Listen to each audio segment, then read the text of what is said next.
Kasu honetan ikusiko dugu nola egin lasterbide bat, dokumento batena edo karpeta batena, nire dokumento baten lasterbidea, hau da, nire unitatean dagoen karpeta batean dagoen dokumento baten lasterbidea egin, eta zertarako nahiko nuke lasterbide hori egin, dokumento horretara iristeko bi toki ezberdinetatik, askotan etiketa bat bino gehiagotan sar daitezkelako dokumentoak.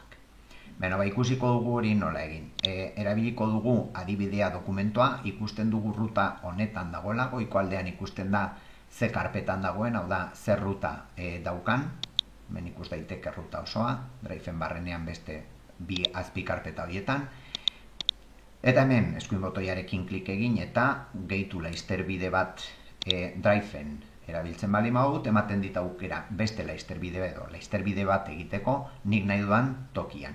Kasu honetan, eginen dut nire unitatearen barrenean dagoen karpeta batean. Kasu honetan adibideak direnez, utziko dut beste karpeta honetan, gaztelaniaz dagoen honetan, de ejemplos varios, adibidez.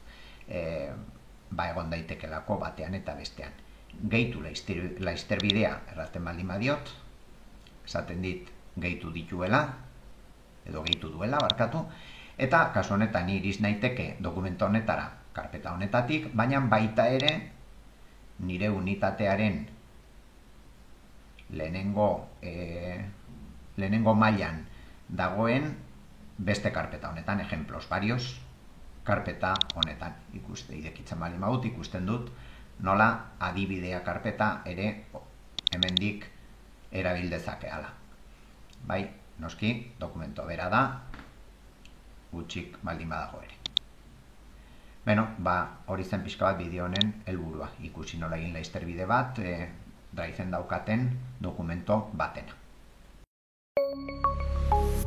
Gobierno de Navarra. Nafarroako gobernua.